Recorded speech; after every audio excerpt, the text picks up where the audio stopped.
Então, como nós falamos, né, o nosso tema vai ser normalização de trabalhos acadêmicos, citações, referências, estrutura e formatação. Então, como falei, nós vamos basear nossa exposição a partir das normas, né, da Associação Brasileira de Normas Técnicas, a ABNT, e é um curso que nós já estamos desenvolvendo já há cerca de 8 anos na Universidade Federal do Piauí, né, a partir de um curso de extensão. Então, uma das etapas desse curso de extensão. E aí, logo no início, né, nós fazemos os seguintes questionamentos que nós vamos responder ao longo da nossa exposição. Então, podemos citar informações verbais? Citações em outra língua podem ser traduzidas? Quais expressões latinas são usadas no texto? Citações diretas sempre devem estar entre aspas? Em que ordem devemos citar autores de um documento? Então, são um conjunto de questionamentos, né, que nós vamos, ao longo da nossa exposição, né, entre outros, destacar. Esse aqui eu coloquei porque são algumas dúvidas recorrentes. E aí, quando nós vamos discutir sobre as normas da ABNT, né, você pode pensar, mas eu não deveria escrever como eu quero, né, porque é um mar de regras, né, uma infinidade de regras, e essas regras, elas vão sendo modificadas, né, ao longo dos anos. Alguns demoram mais tempo para ser modificadas, outras demoram menos tempo, mas são uma quantidade muito expressiva de normas, e aí termina, né, gerando sempre esse questionamento, né, por que eu não posso escrever como eu quero? E aí, na verdade, né, quando nós fazemos esse questionamento, né, aí nós também podemos destacar o seguinte: por que, então, eu devo conhecer as normas da ABNT? Por que é importante conhecer as normas da ABNT? E aí, um dos aspectos que nós temos que destacar é que o conhecimento humano, ele não se vale só de ideias. Ele precisa criar regras e normas para que todos entendam. Ensinar e aprender a criar são atos que referem uma linguagem comum. Então, essa linguagem comum que vai contribuir, né, para que os trabalhos acadêmicos tenham uma certa padronização. Então, modelos, regras, ilustrações que podem ser ensinados e multiplicados. Então, a ABNT, na verdade, são essas regras, né, são esses modelos que precisam ser seguidos, né, e, consequentemente, para facilitar, né, a organização e essa padronização dos trabalhos acadêmicos. E aí eu gosto de colocar essa charge aqui quando, né, tem duas pessoas dialogando e um coloca, né, que você deveria ter seguido a norma técnica. E aí o outro responde, né, só agora você avisa, né, então ele está aqui com uma roda redonda e o outro com a, vamos dizer assim, né, se a gente for fazer uma analogia, você pode ter várias interpretações. Eu entendi mais dessa forma, né, que com o passar do tempo, né, e o uso da roda, ela foi arredondando até chegar esse design, né, que nós temos hoje. Mas, no caso, ele não seguiu a norma e, por isso, diferenciou, né, da estrutura que deveria ser atendido, né, e aí, claro, é uma questão que nós colocamos, a partir do momento que você não segue as normas, como no caso da ABNT, né, você pode estar fazendo o trabalho inteiro e quando chegar ao final você vai ter que refazer, porque você vai ser cobrado em relação a essa estrutura, né, dependendo da instituição que você esteja vinculado, ela pode estar te cobrando essas normas, pode ser que ela cobre outras normas, mas a ABNT é uma das normas mais utilizadas, né, na academia, né, nos periódicos científicos, né, entre outros lugares, né, instituições, relatórios técnicos, entre outros. E aí, quando você começa, né, a estruturar a sua pesquisa, né, você tem que ter esse entendimento que você vai ter que responder um conjunto de perguntas para conseguir alcançar seus objetivos. Né, você vai ter que ter muito claro, né, o que você vai pesquisar, como você vai pesquisar, por quê, para que você vai pesquisar, onde, quando, quantos, né, qual vai ser a quantidade de pessoas, né, ou como é que você vai quantificar o teu objeto de estudo, né, quais serão os teus objetos de estudo, ou qual será o teu objeto de estudo. Então, essas perguntas, elas têm que estar muito claras ainda na fase do projeto, né, porque se você não conseguir colocar no projeto questões que vão contribuir para você responder essas perguntas, você vai ter muita dificuldade no desenvolvimento da sua pesquisa. E aí eu coloquei essa outra charge exatamente onde tem duas pessoas conversando, e aí o rapaz aqui tá bem zangado, né? E aí ele coloca que ele tá sem água em casa, o preço de tudo tá subindo, e agora o professor ainda vem me dizer que eu preciso de um problema de pesquisa, e é exatamente isso que eu estou colocando. Então, se você não tiver muito bem definido esse problema de pesquisa, né, você não vai conseguir avançar nos seus estudos. E aí também, durante o curso, eu gosto sempre de chamar atenção em relação, né, a pesquisa em si, as formas de armazenamento da pesquisa, a estruturação da pesquisa em fichas de leitura, né, e aqui nós colocamos, né, só algumas imagens para ilustrar isso, né, que esse arquivamento ele ocorre, né, atualmente ou a partir de pendrives ou drives externos, e hoje está muito em moda, né, os drives que estão associados aos e-mails, né, então são modos de arquivamento que têm sido bastante usados, mas nós chamamos a atenção de que você tem que ter muito cuidado e muita, né, organização no momento dessa sistematização dos seus dados, exatamente porque, às vezes, uma pesquisa que durou meses e meses, ela pode ser perdida, assim, no piscar de olhos, né? Quando você, por exemplo, confia nos pendrives, confia nos drives externos, eles são passíveis de queimar, de serem perdidos, extraviados, e aí uma das formas hoje mais seguras, não é 100%, claro, mas uma das mais seguras são os drives, porque em qualquer local que você acessar, você vai conseguir encontrar os dados que você tem arquivado.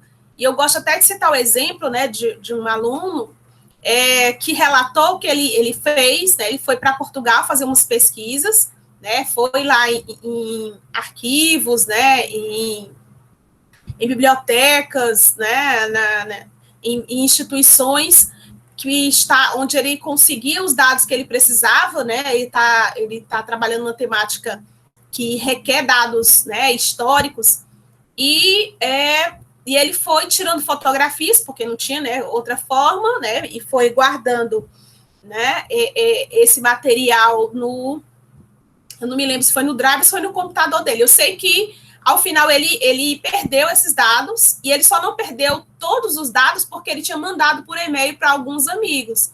Então, a segurança é realmente enviar por e-mail, né, e se os arquivos forem mais pesados, você optar pelos drives mesmo, né, porque eles têm uma capacidade maior de armazenamento, e dependendo do e-mail que você utilize, né, essa capacidade ela é maior. Então, tem que ter muita preocupação em relação a isso, muito cuidado em relação a isso.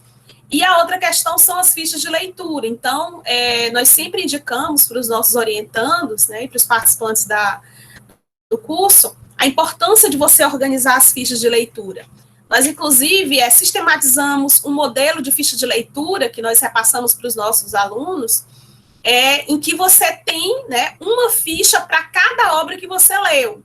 E a partir do momento que você sistematiza essa ficha, né, lá no Drive no link do Drive que eu vou passar para vocês, tem um modelozinho hoje dessa ficha, você vai ter a organização, né, numerada dessa ficha, qual é o número da ficha, né, qual é a referência bibliográfica, já seguindo as normas da ABNT, né, palavras-chave que vão permitir você organizar esse material. E aí, eu sugiro, na verdade, aqui é uma sugestão mais como uma atividade que eu faço com os alunos, mas a quantidade de citações que você vai colocar nessa ficha vai depender muito do tamanho da obra, da quantidade de citações que você visualiza, né, possibilidade de estar usando no teu trabalho. Pode ser que você nem utilize todas as citações que você vai inserir nessa ficha, mas no futuro você vai ter um banco de dados que vai te possibilitar não só construir o trabalho que você está fazendo, né, seja artigo, seja um trabalho de conclusão de curso, dissertação, tese, e, obviamente, né, você vai ter esse banco de dados para permitir a construção, né, de textos, né, e de materiais que forem necessários. E aí, na ficha, eu sugiro que sejam inseridas tanto citações curtas, citações longas, citações de citação, exatamente para você já ter esse banco de dados que vai facilitar no momento que você vai construir o teu trabalho, porque se você já tem a citação, é mais fácil de você visualizar em que parte do texto ela vai complementar a tua discussão, em que parte do texto ela vai trazer um elemento a mais, informações a mais para dar sustentação científica para o seu texto, né? E no final, eu sugiro que, né, se façam comentários pessoais e discursivos sobre as citações que foram colocadas. E aí, se você imaginar que em cada ficha você tem um conjunto de citações curtas, longas, né, diretas e citações de citações, e você tem um texto que discute as citações, na verdade, se você juntar as duas coisas, você já tem uma parte do teu texto bem encaminhado. Né? Então, a ideia principal é essa, é tentar sistematizar a pesquisa. Né? A gente tem relatos de vários alunos que ficam lendo horas e horas, lê 1, 2, 3, uma noite, lê não sei quantas obras, e no final não sistematizaram nada. Então, às vezes, quando você termina de ler o último livro, você nem lê mais o primeiro que você leu. Né? Então, o importante é você ir lendo e já sistematizando, e não lendo infinitamente sem ter essa organização dos dados, para depois você retomar essa ficha, relembrar, né, as discussões que foram destacadas e, claro, ajudar na construção do teu texto.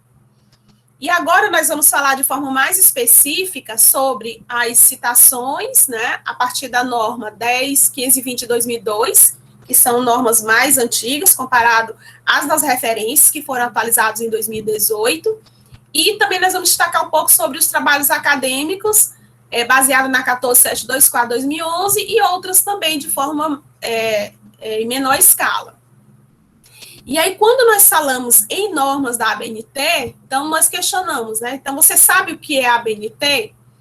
Então, a ABNT, elas são normas, né, utilizadas, como nós já falamos, em trabalhos acadêmicos, para dar uniformidade e credibilidade ao documento apresentado, né, e, claro, respeitando, né, sendo muito respeitada em várias instituições educacionais. Então, ela existe desde a década de 40, né, a Associação Brasileira de Normas Técnicas, é o órgão responsável pela normatização no país, não só de normas para trabalhos acadêmicos, mas aí uma dezena, centenas de normas disponíveis aí sobre assuntos variados.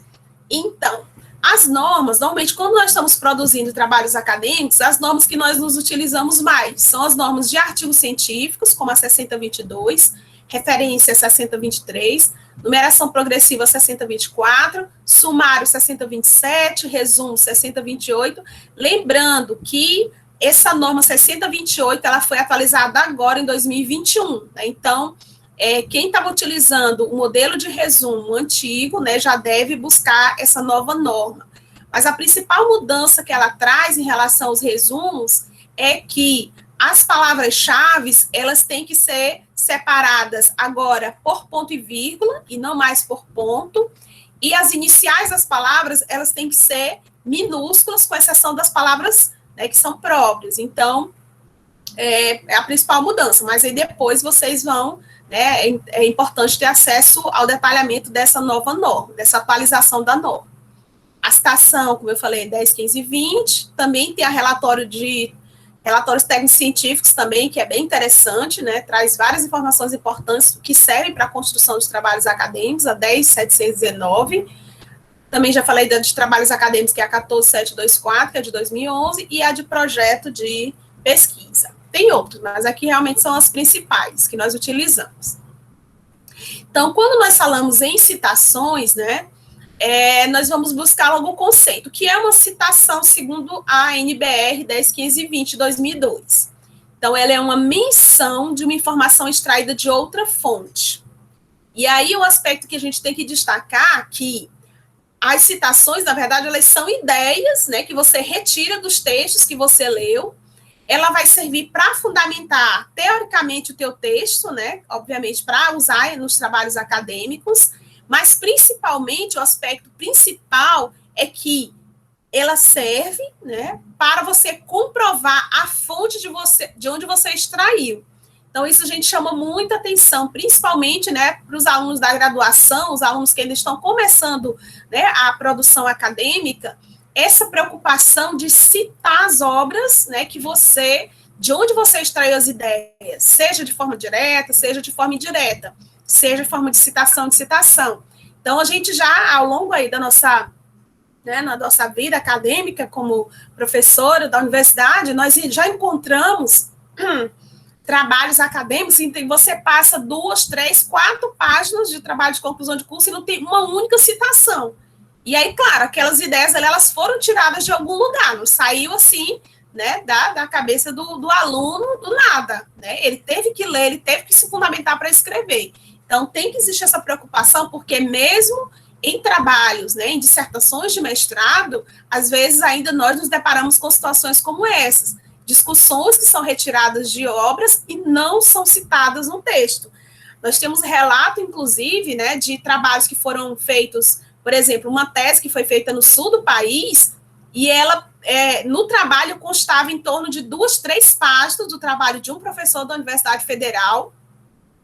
E aí, o professor, claro, fazendo pesquisas da área que lhe interessa, se deparou com esse trabalho e percebeu que estava citado não, que existia o texto que ele construiu, né, na dissertação dele, na íntegra no trabalho, em uma tese, e ele em nenhum momento foi citado dentro do texto, ele foi citado lá no final, na lista de referências, então não tem cabimento uma situação dessa. E hoje em dia, com a internet, né, isso já faz, acho que mais de 10 anos, mas hoje em dia com a internet, não adianta você escrever uma linha, né, já lá no Japão já está sabendo que você escreveu, então se isso for publicado na internet, então essa preocupação com a questão do plágio é algo muito sério, né, é algo que todos têm que ficar bem atentos. E aí nós colocamos outro questionamento, então por que fazer citações? Então, o primeiro aspecto, você vai dar credibilidade ao teu trabalho, né? Você vai dar uma fundamentação teórica para ele. Você vai fornecer informações a respeito dos trabalhos que são desenvolvidos na área, né? Especialmente quando você faz, né, um estudo do estado, né, um estado da arte acerca daquele tema.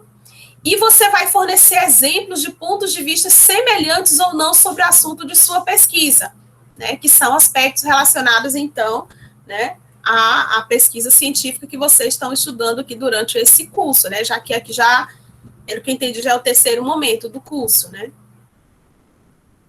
Então, e aí é importante nós destacarmos, né, que existem 3 tipos de citações, né, que é a direta, a indireta e a citação de citação.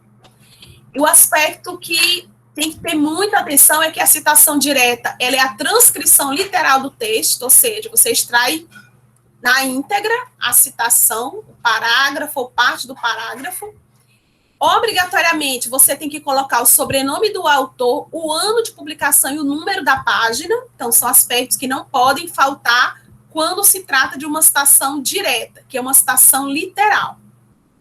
Sendo que você pode inserir em 2 formatos. Ela pode ter até 3 linhas, então tem que ter muito cuidado na hora de inserir a citação no texto, para ver se ela não ultrapassa as 3 linhas, porque se ela ficar entre 3 linhas, você tem que colocar entre aspas duplas, mas se ela ultrapassa as 3 linhas, né, a partir da 4ª linha, você já tem que fazer o recuo de 4 centímetros à margem esquerda, a letra tem que ser menor, né, tem que ser tamanho 11, e o entrelinha tem que ser simples. Então, ela tem totalmente um formato que se destaca do restante do texto que você está construindo. Então, na verdade, o que é a citação direta? Ela é uma transcrição, na verdade, ela é uma cópia, né, do parágrafo, seja frase, seja uma expressão, usando as mesmas palavras do autor com a indicação da fonte consultada. Isso, né, é vital. Tem que deixar clara a fonte que você consultou. E aí, para ela se caracterizar como direta, você tem que conservar tanto a grafia, a pontuação, as incoerências, os erros de ortografia, os erros de concordância. Então, você não pode, né, fazer a correção nem da grafia, nem pontuação, incoerência, erros. Por quê? Porque você está colocando uma citação direta, então ela tem que ser na íntegra. Claro que você pode, né, fazer uma observação durante a construção, se tiver algum erro, né, de que aquela informação é igual a que consta como original, né? E aí eu coloco alguns exemplos, né, para ficar claro, né, como é que ela aparece no texto. Então, você tem uma citação direta curta. Então, nesse caso aqui, ó, eu coloquei colorido só para chamar a atenção de vocês. Então, a citação direta curta, ela começa ainda já com as aspas, né? Nesse caso aqui, ela está entre aspas duplas, e após as aspas duplas, aparecem reticências entre colchetes. Então, por que apareceram essas reticências? Então, como eu optei por uma citação direta curta, então ela tem menos de 3 linhas. Melhor, tem até 3 linhas. E a partir do momento que ela tem até 3 linhas, só foi possível isso quando eu extraí parte do parágrafo, o início do parágrafo e o final do parágrafo. Então, se eu omitir parte do parágrafo, obrigatoriamente eu tenho que colocar reticências, eu não posso deixar de colocar essa informação. Sendo que, nesse primeiro exemplo, eu optei por colocar o sobrenome, o nome e o ano, melhor, e a página da obra no final do parágrafo, no final da citação direta curta. Por isso, o sobrenome do autor ele tem que ficar dentro do parênteses com letras maiúsculas. Então, é uma coisa assim que eu vejo de forma recorrente, muitas pessoas, às vezes, em livros publicados, onde não se obedece essa norma. Então, tá dentro do parênteses, tem que estar tudo maiúsculo. Tá fora do parênteses, como esse segundo exemplo aqui, ó, somente a inicial maiúscula e somente vai ficar dentro do parênteses o ano e a página. E aí, da mesma forma, ó, a citação direta curta, ela aparece da mesma forma como ela aparece no outro exemplo. Só muda o local onde eu coloquei, eu inseri, né, os dados da obra. E aqui, né, é como vai aparecer lá na lista de referências. Então, só o último sobrenome, né, é que vai aparecer, então, na minha citação. E aí o restante, claro, né, baseado também esse modelo de referência das normas da ABNT que nós vamos explicar mais na frente. Então, no texto aparece dessa forma e na lista de referências vai aparecer dessa forma. Então, como eu falei há pouco, né, tem que ter muito cuidado com essa questão das supressões nas citações, tem que ter esse cuidado de colocar o colchete com reticência. Antigamente você colocava só as reticências soltas, e atualmente você tem que colocar entre colchetes. Há pouco tempo se utilizava parênteses no lugar de colchetes, então a gente encontra muitos textos onde se coloca ainda parênteses, mas não pode mais colocar parênteses, tem que ser colchetes. E essa supressão pode ser no início, no meio ou no final da citação, não importa. O importante é que você coloque a reticência com os colchetes exatamente no local que foi suprimido. E as omissões e citações, elas são permitidas quando estas não alteram o sentido do texto, ou seja, não adianta você tirar uma parte do texto se vai perder sentido. Então, você tem que ter muito cuidado no momento que você vai suprimir parte desse parágrafo, né? E aí também, né, tem outra informação importante em relação às interpolações, que são acréscimos ou comentários.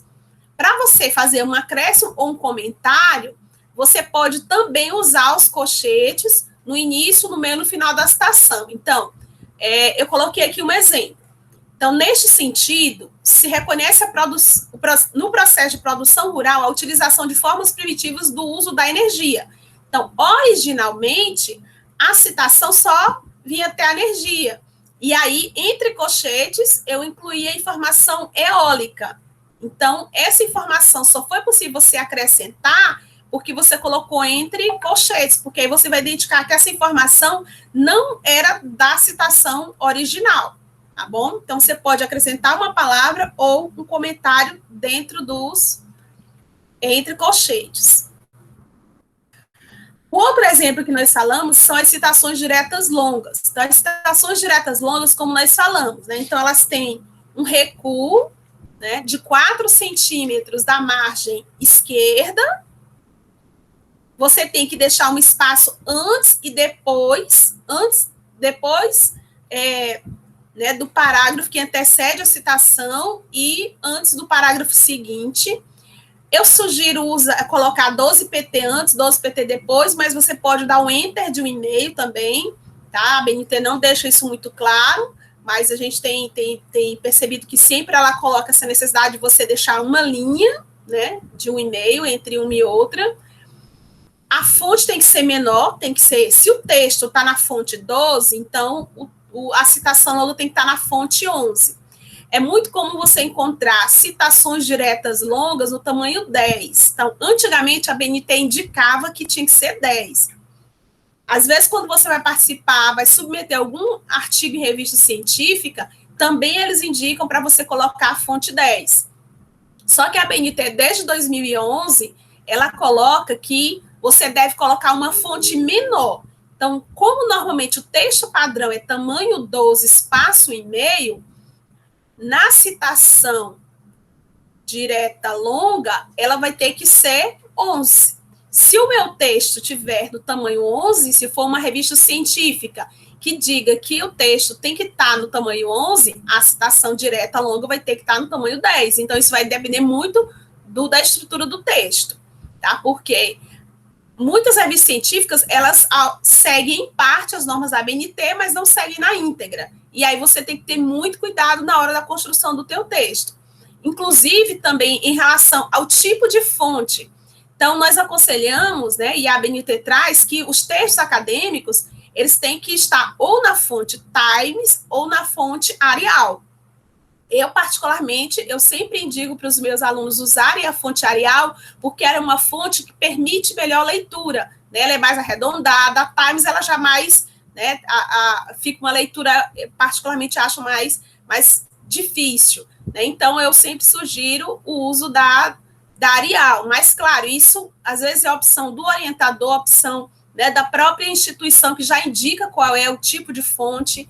Normalmente, a Arial, ela ocupa mais espaço, então, se você tem pouco texto e quer dar um volume maior nele, você coloca a Arial. Se você está com o texto já faltando espaço, você coloca na Times, ela encurta mais o texto, então sobra mais espaço para você acrescentar mais alguma coisa. Então, são dicas que nós colocamos, mas a principal dica é sempre analise as normas, se a instituição tiver normas próprias, se foi para uma publicação para uma revista científica, se for publicação para um evento, então tudo isso tem que considerar as normas. Mas, assim, de forma geral, o que a ABNT sugere é isso, que a citação direta longa tem que ter uma fonte menor ao do texto. Se o texto está no tamanho 12, a fonte da citação direta longa vai ter que ser 11. E não esquecer de deixar o espaço antes, depois e o recuo de 4 centímetros. Então, sempre muito atento em relação a isso. Então, quem utiliza o Word, né, tem esse link aqui, parágrafo, e nesse link parágrafo você já consegue, né, vamos dizer assim, padronizar a tua citação de uma só vez. Então, você seleciona a citação, e aí você coloca qual é o recuo que você quer à esquerda, 4, qual é o espaçamento antes, qual é o espaçamento depois, qual é a sugestão, seja 12. Você já pode colocar o espaçamento entre linhas simples também, coloca OK. Quando você coloca OK, ela já vai ficar nesse formato aqui que você precisa para atender as normas da ABNT. Bom? E aí depois você só diminui o tamanho da fonte para 11. Aqui eu coloquei 2 exemplos dentro do texto, né? Então, a citação longa, né? Você vê que ela está recuada, o tamanho da fonte também. Nesse caso aqui, eu estou usando Times, né? Mas esse trabalho aqui foi feito em 2007, então minha concepção já mudou bastante em relação a isso. Então, quando eu vejo esse texto, eu vejo que tem muita coisa que poderia estar melhor, mas as normas vão mudando, então não tem como você atender, né? Algo do passado. Para as normas atuais, tem que ser daqui para frente. Vocês percebem que o espaçamento aqui, ó, parece muito maior do que o espaçamento após a citação. Por quê? Exatamente porque essa linha, nós só utilizamos uma palavra para ocupar essa linha. Então, aí mistura com o espaçamento que eu dei aqui, e aí parece muito maior. Então, esteticamente, não fica legal. Então, o que eu aconselho? Quando isso acontecer, você, ao invés de colocar 12 pt antes, ou você coloca só 6, ou você deixa 0 aqui. Porque esse espaço dessa linha que você não usou, ele vai compensar o espaço, né? E vai ficar mais ou menos padronizado. Então, uma sugestão também mais que você faz quando você já está terminando o trabalho, já está fazendo os ajustes, a formatação, e aí para deixar esteticamente mais interessante. E a citação direta curta, ó, você vê que ela está seguindo o padrão, ó, ela está colocada aqui entre aspas duplas, e ela tem até 3 linhas. Já a citação longa, ela ultrapassa as três linhas. Já a citação indireta, né, ela é representada pela interpretação das partes do texto, e ela deve ser indicada pelo sobrenome do autor e o ano de publicação. Não pode estar entre aspas e o número da página opcional, então tem que chamar bastante atenção.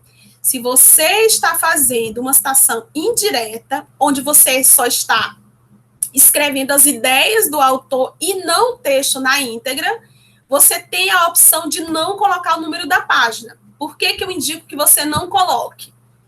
Porque a ideia, não obrigatoriamente, que você está discutindo, não obrigatoriamente ela vai aparecer somente em uma página, ela pode aparecer em várias páginas ao longo do texto.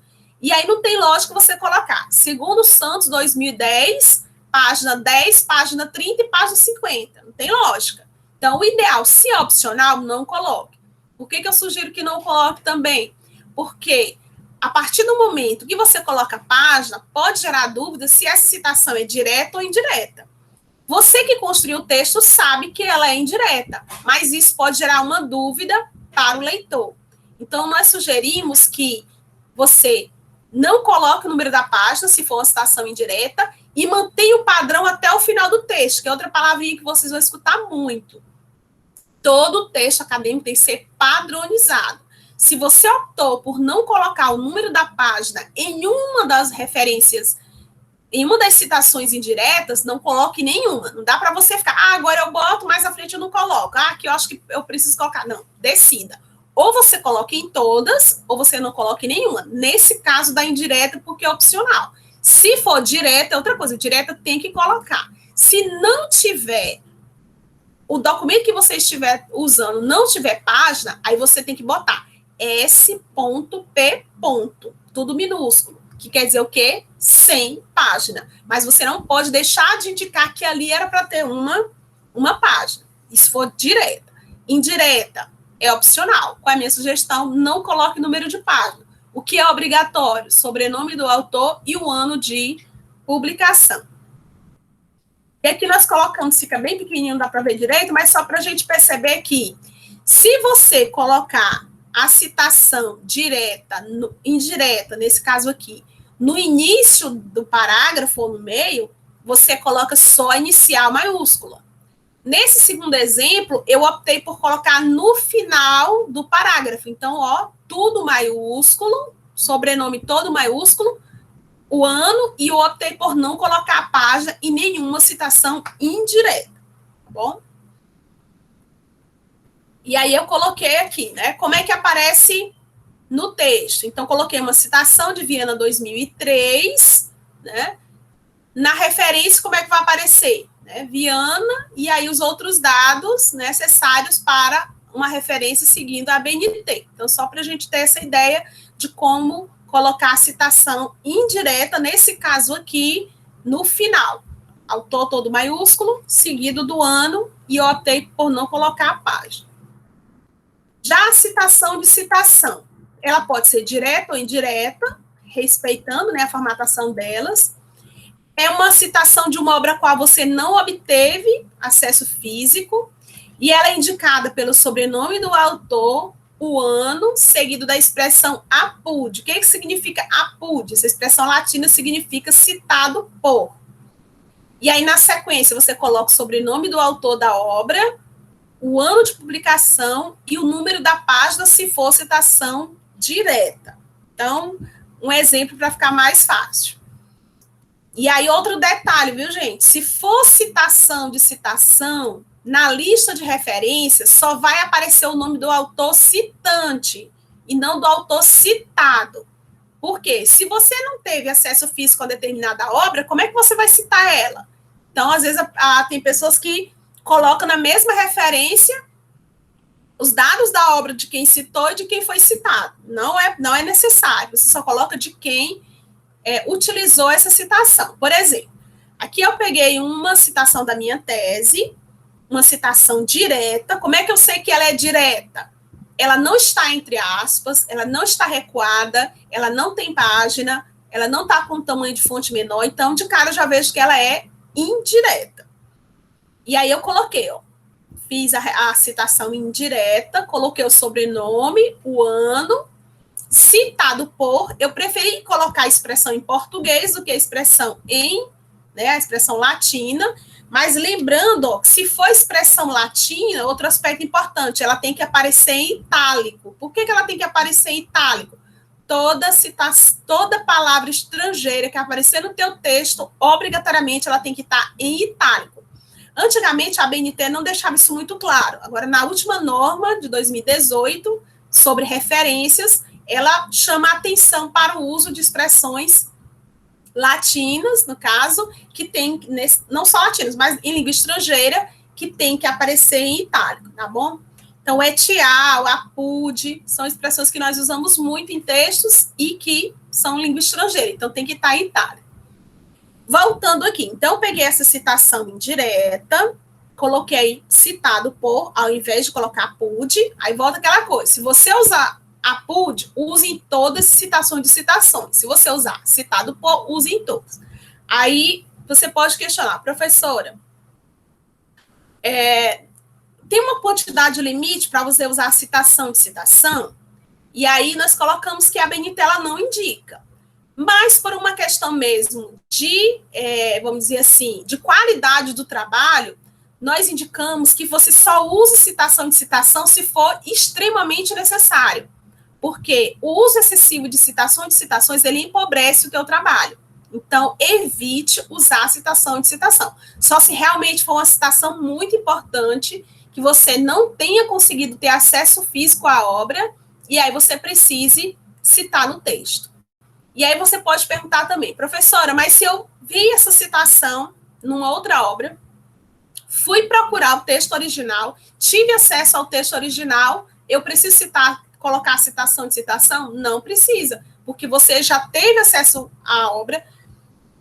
Inclusive, você vai poder até colocar citações diferentes daquela que você viu na obra anterior. Não obrigatoriamente você vai precisar ficar presa naquela citação. Aquela citação que você visualizou, a indicação de uma obra, ela vai, vamos dizer, ela te deu um indicativo de obras a serem pesquisadas.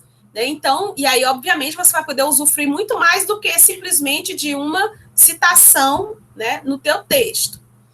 E aí, outro detalhe, depois que eu colocar Moura, né, no caso aqui, o sobrenome e o ano da obra, citado por Silva, Corrêa 2009, lembrando que se os sobrenomes dos autores estiverem dentro do parênteses, obrigatoriamente eles têm que estar em letra maiúscula e separada por ponto e vírgula. É muito comum a gente encontrar, a pessoa coloca citação de citação, não coloca a letra maiúscula e coloca um ezinho normal, um ezinho, ao invés de colocar ponto e vírgula. Esse é o formato se estiver dentro do parênteses. Então, sempre lê, dentro do parênteses. Nenhum sobrenome pode estar em minúsculo. Tem que ser todo maiúsculo. Então, coloque isso na sua cabeça, que aí não tem perigo para você errar em nenhum momento. E aí eu mostrei aqui para vocês, né, como é que aparece no texto, como é que aparece na lista de referência. Então, tá aqui, né, ó, Silva e Corrêa, 2009, citaram Moura. Por que é uma citação de citação? Porque eu não li a obra de Moura, eu li a obra de Silva e Corrêa, em que eles citavam Moura. E eu percebi que seria uma citação importante para a minha tese, mas eu não consegui ter acesso à obra de Moura. Por isso que eu coloquei uma citação de citação. Bom? E aí também, né, tem outra discussão, nós fizemos um questionamentozinho lá no finalzinho lá no início da apresentação. E no caso de citações de informação verbal, como é que nós podemos fazer? Então, quando você obtém uma informação verbal, seja ela palestra, debates, comunicações, né, você pode indicar entre parênteses a expressão informação verbal e colocar, claro, os dados disponíveis. Lembrando que você deve mencionar, né, esses dados somente em notas de rodapé. Tá? Então, você coloca a informação que você pegou, né, verbal. Aí você coloca entre parênteses que essa citação aqui é uma informação verbal e você coloca a informação na nota de rodapé. Informação fornecida por pessoa tal, no mês tal, no evento tal, e aí você explica na aula do professor X e assim por diante. Então, outra coisa também que é importante saber quando você está escrevendo o seu texto é quando você necessita dar ênfase ou destaque em alguma citação.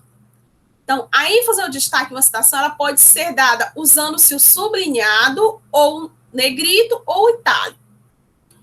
E aí, quando você destaca um trecho da citação, você deve, né, constar, então, no finalzinho da referência, né, daquela citação, você tem que colocar grifo nosso, se foi você que destacou.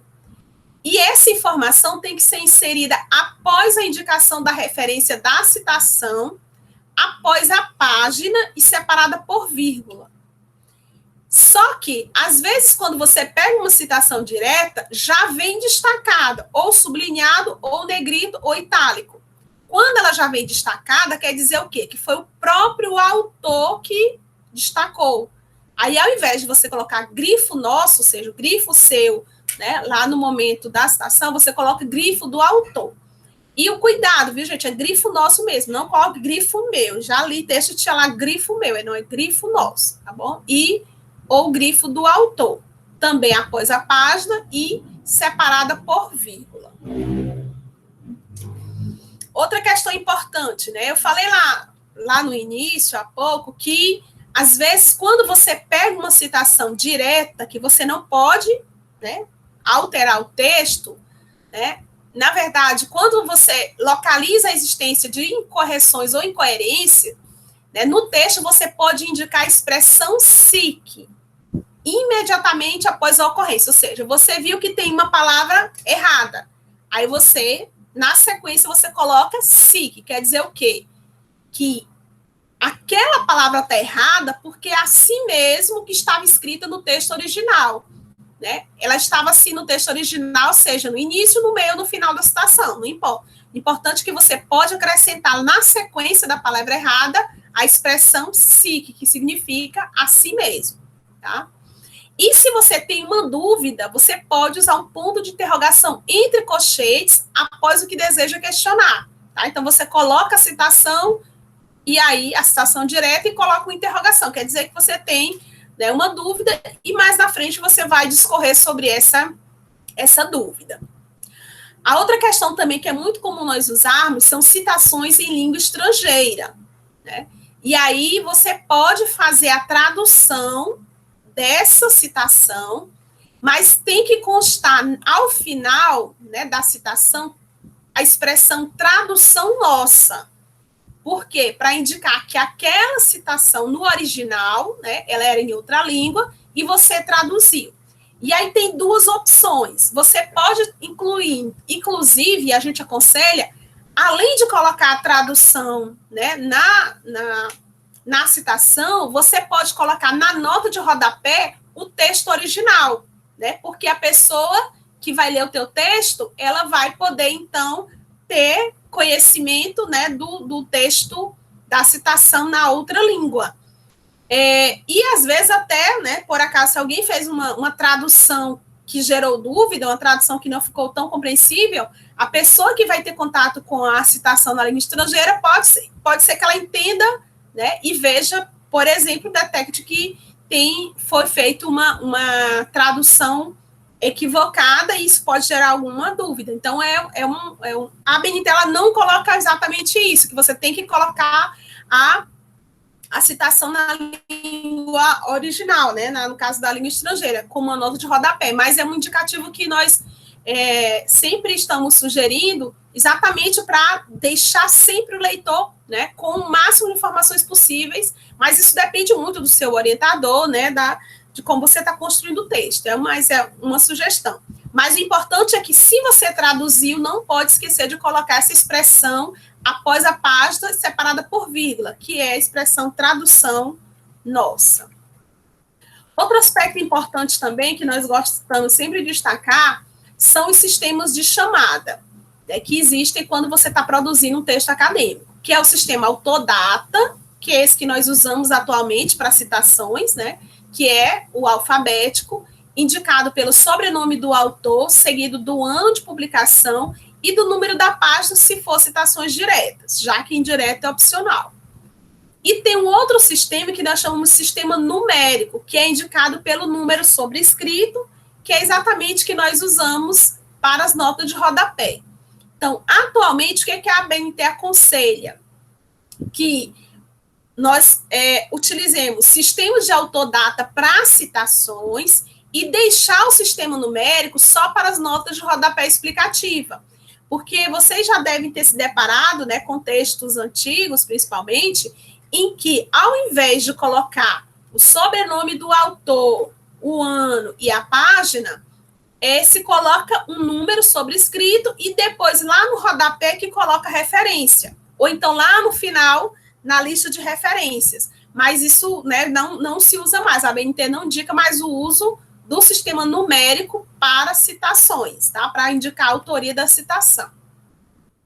E aqui é só um modelozinho, né, da nota de rodapé, que você tem que indicar no texto por um número sequencial sobrescrito. Não sei se dá para ver aqui, está pequenininho. Então, você coloca um número sobrescrito e aí, na nota de rodapé, você já acrescenta a informação que você quer complementar, né, ao texto original. No próprio Word já existe um recurso, né, para você indicar essas notas de rodapé, e aí a próxima nota que você indicar, ela já vai na sequência, 2, 3, e assim por diante, né? Então, a própria Word, ele ajuda você a organizar as notas de rodapé. Lembrando, a sugestão da ABNT é para você usar notas de rodapé para explicar o texto, para dar mais detalhes em relação a determinada informação que você colocou no texto. Eu, particularmente, não gosto de usar muitas notas de rodapé, eu prefiro colocar aquela informação dentro do próprio texto, se ela couber dentro do texto, e, claro, só usar se for extremamente necessário. Eu já cheguei a ler uma dissertação que é tipo uma dissertação de 150 páginas, em torno de 70 páginas tinha nota de rodapé. Me dava um desespero quando eu começava a ler aquele texto e eu não conseguia avançar, porque eu estava lendo o texto, aí vinha uma nota de rodapé. Aí eu parava o texto, ia para entender o que estava na nota de rodapé e voltava. Então, particularmente, eu não acho que seja uma leitura que contribua para uma leitura fluida, né? Trava muito a leitura. Então, é uma opinião minha, né? Depende muito como eu sempre falo, né? De como ser orientador trabalha, como você gosta de trabalhar. Mas eu não acho assim que contribua no processo de fluidez da leitura. Então, essas informações, né, são as principais informações que nós destacamos sobre citações, né? Agora nós vamos destacar sobre referência. Em alguns momentos nós vamos retomar também alguns aspectos de citações, né? Então, tem que ser um pouquinho corrido, porque a hora já são mais de 11 horas, então...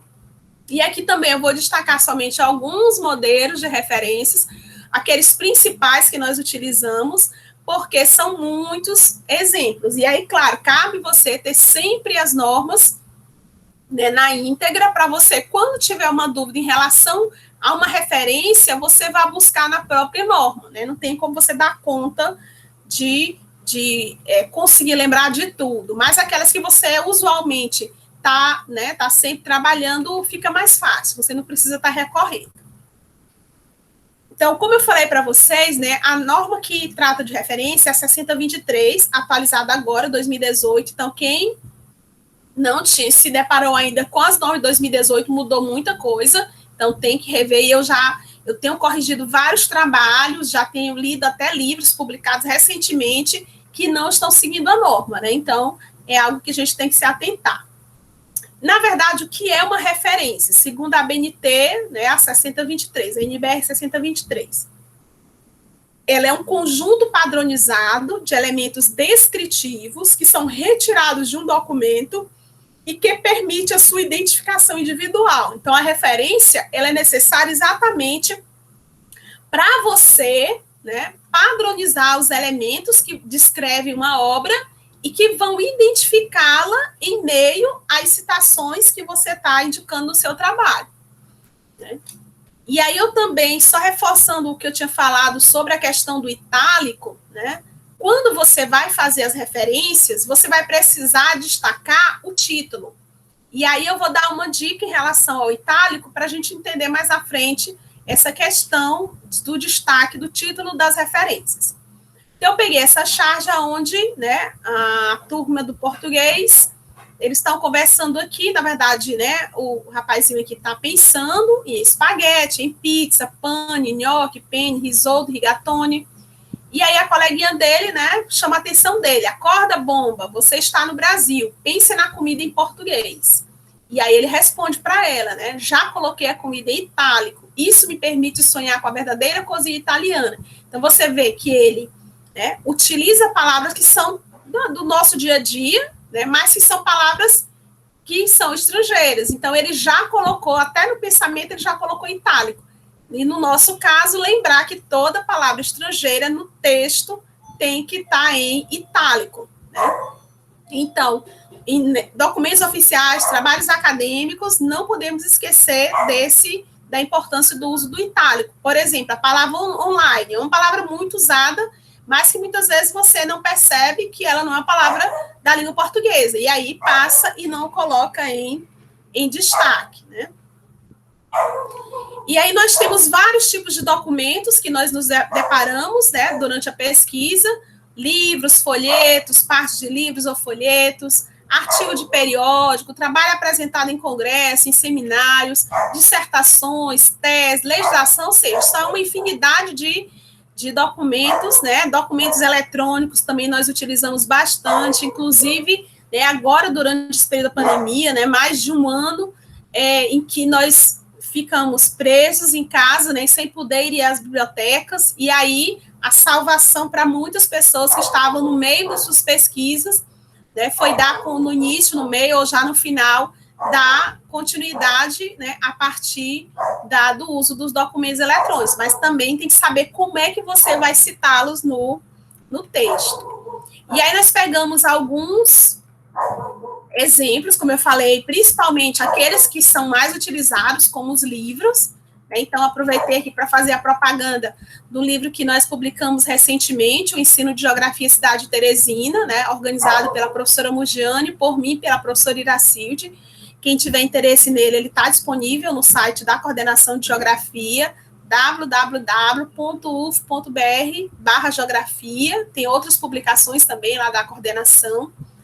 Então, quando você fala em livros, tem alguns elementos que são obrigatórios. Então, não podemos esquecer de colocar a autoria, título e subtítulo, se houver, edição, se houver, o local de publicação, quem editou essa publicação e o ano de publicação. Então, esses elementos é que eles são extremamente necessários. Se não ocorrerem, se eles não existirem, você vai ter que substituir por expressões latinas que nós vamos apresentar mais à frente.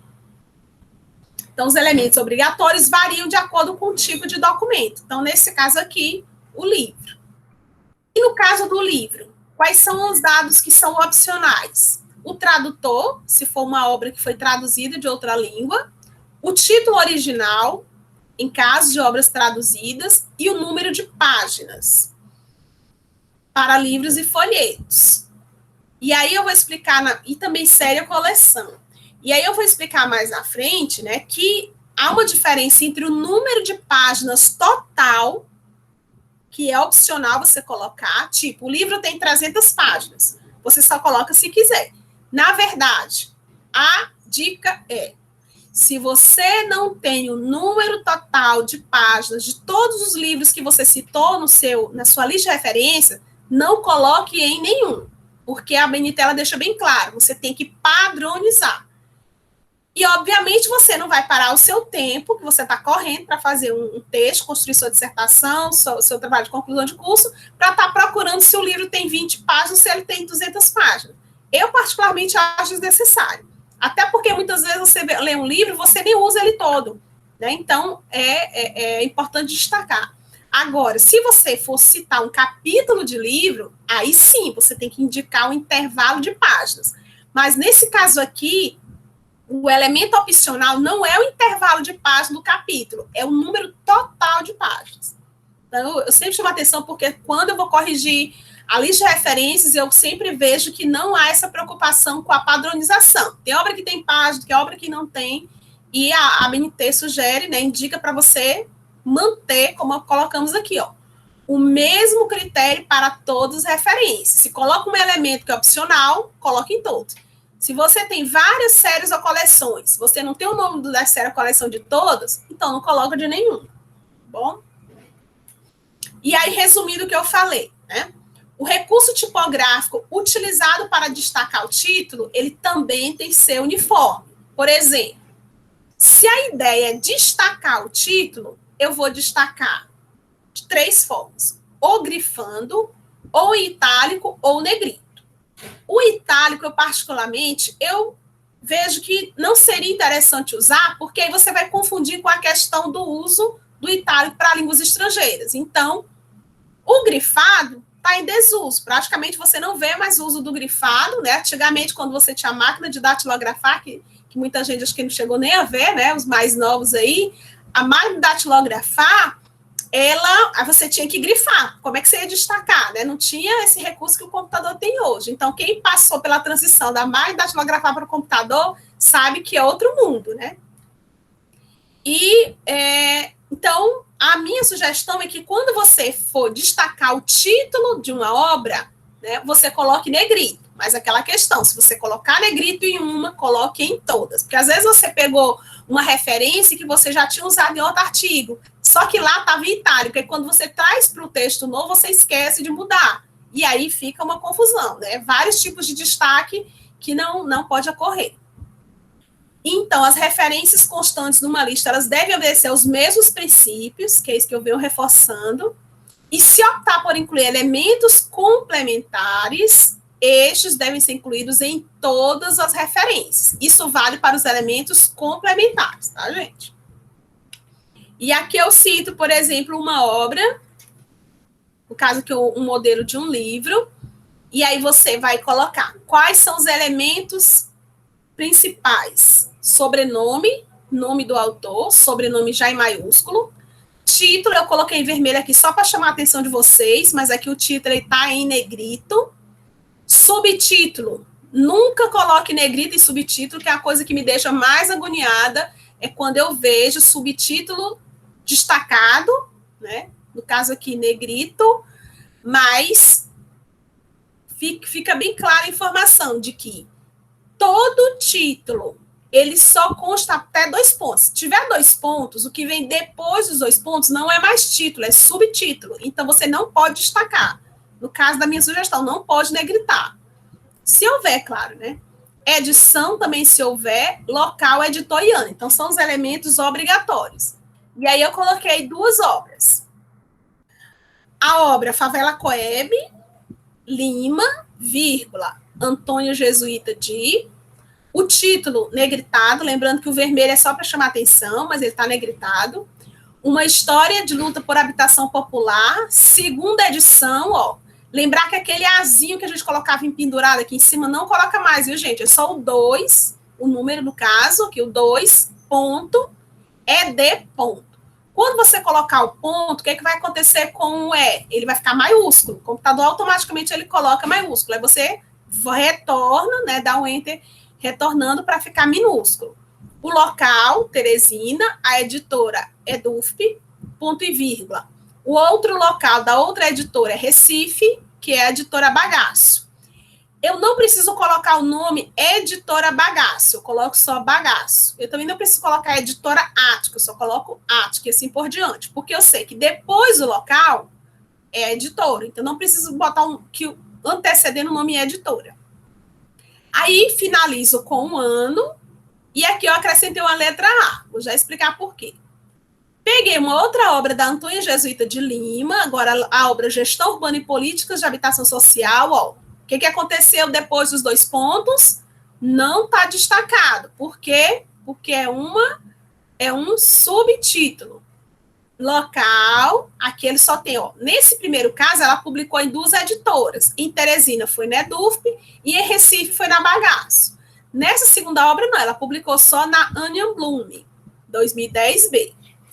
Por que eu coloquei a letrinha A e letrinha B? Imagine se eu não tivesse colocado 2010A, 2010B. Como é que ia aparecer lá no texto? Ia aparecer Lima, 2010. E aí, o que ia acontecer quando eu for citar no texto? Segundo Lima, 2010, a favela Coeb surgiu na zona sul de Teresina, tarará, tarará. Eu fiz citação. Aí, mais na frente, eu ia colocar. Segundo Lima, de acordo com Lima, 2010, a gestão urbana e as políticas públicas, tarará, tarará. Então, eu ia colocar duas citações da mesma autora, com o mesmo ano de publicação. No meio do texto, eu não ia saber quem era quem, qual era a citação da obra Favela Coeb e qual era a citação da gestão urbana. Para evitar isso, o que eu faço? Eu coloco segundo Lima, 2010A, conforme Lima, 2010B, que eu vou saber que a citação 2010A é da Favela Coeb e a citação 2010B é da gestão urbana. Sendo que, nesse caso aqui, ó, são obras da mesma autora. Mas se tiver duas obras de 2010 que não são o mesmo autor, como é que eu faço?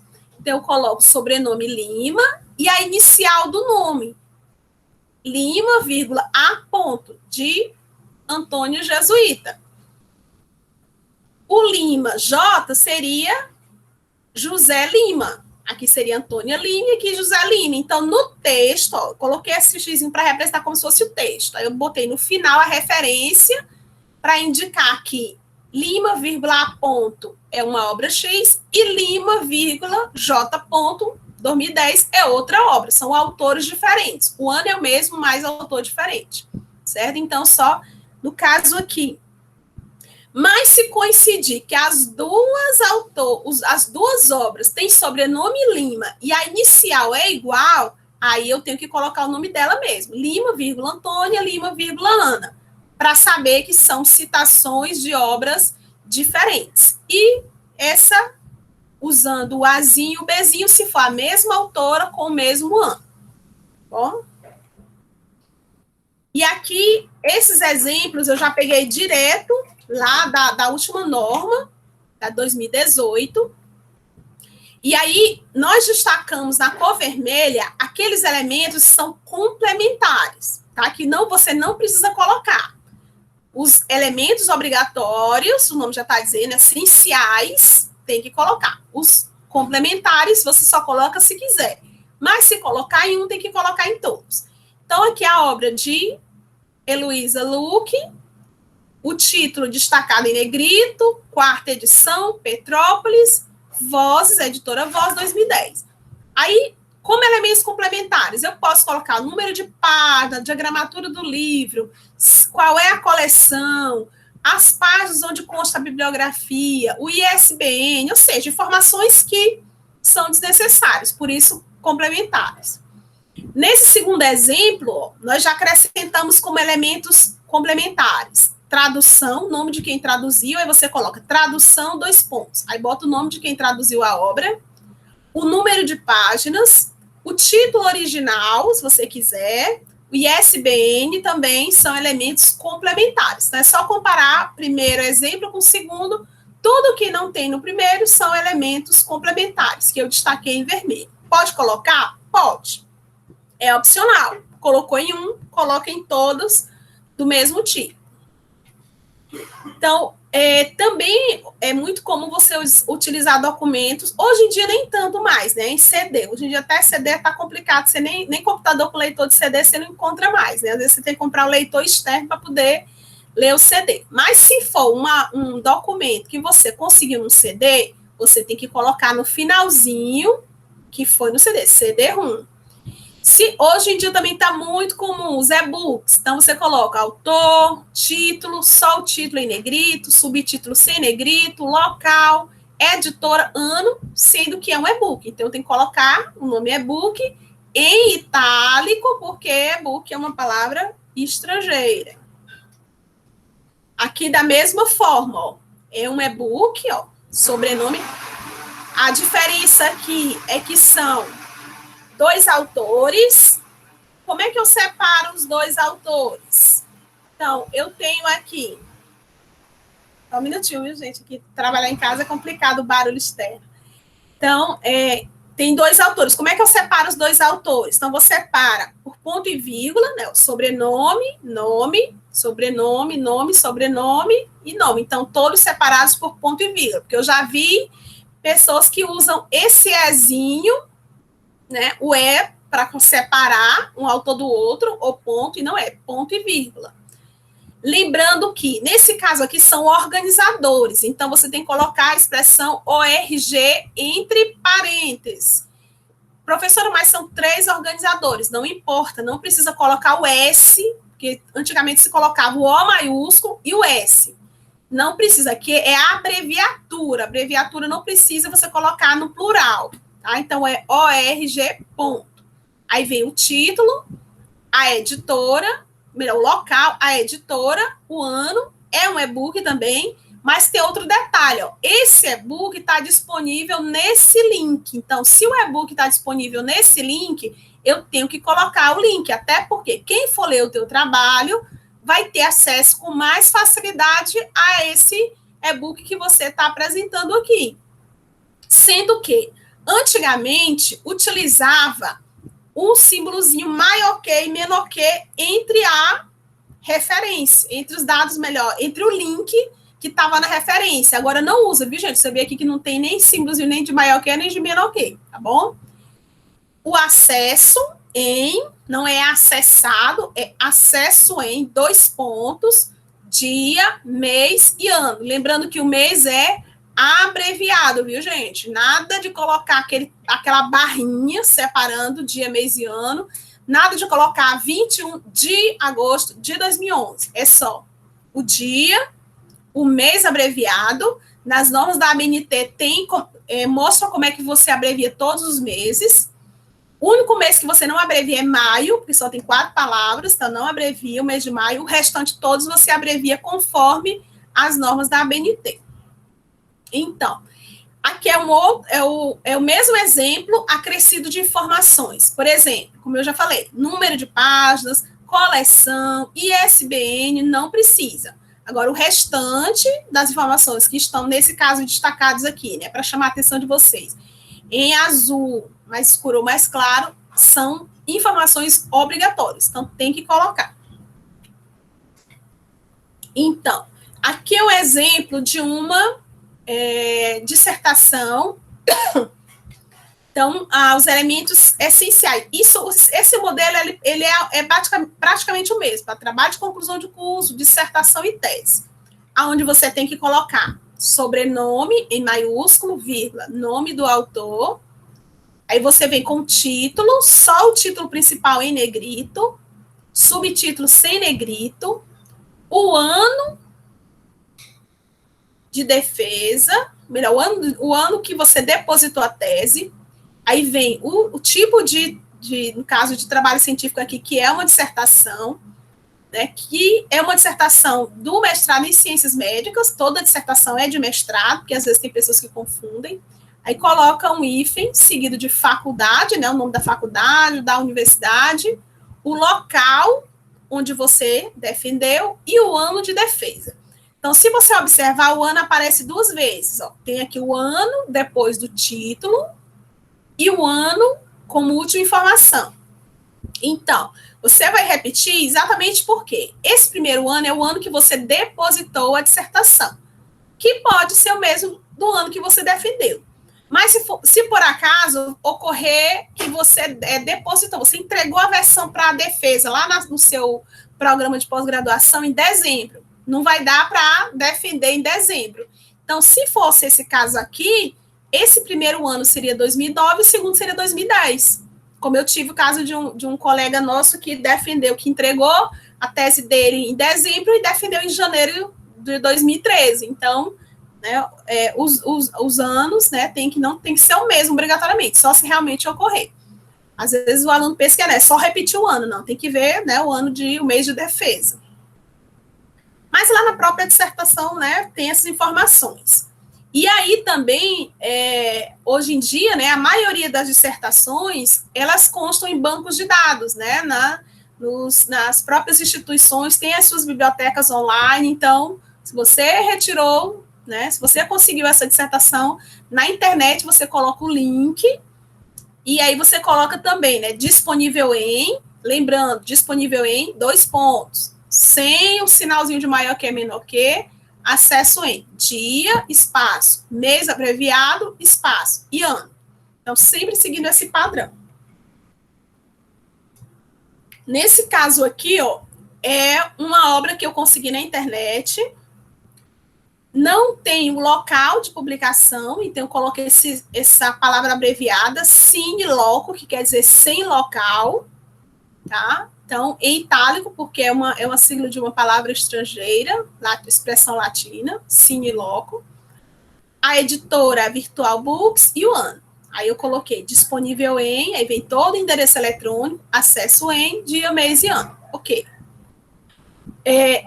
Nesse caso aqui, eu gosto de usar esse exemplo para a gente comparar.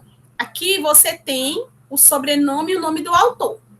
Nesse caso aqui, ó, eu tenho 2 autores separados por ponto e vírgula, só que o nome deles, né, o nome e o sobrenome do meio, tá, estão todos abreviados. Aí você pergunta, professora, qual é o correto? É você não abreviar o nome ou você abreviar o nome? Os 2 estão corretos. A questão é, se você abrevia de um autor, de uma obra, você vai ter que abreviar de todas. Não dá para você ficar misturando. Isso é muito comum a gente encontrar. Numa lista de referências, parte das referências, o nome do autor está abreviado e outras não estão. Então, você vai ter que optar. Se você vai abreviar um, abrevie todos. Se você não vai abreviar, siga sem abreviar em todas as obras que você citou. Certo? Então, é um destaque importante.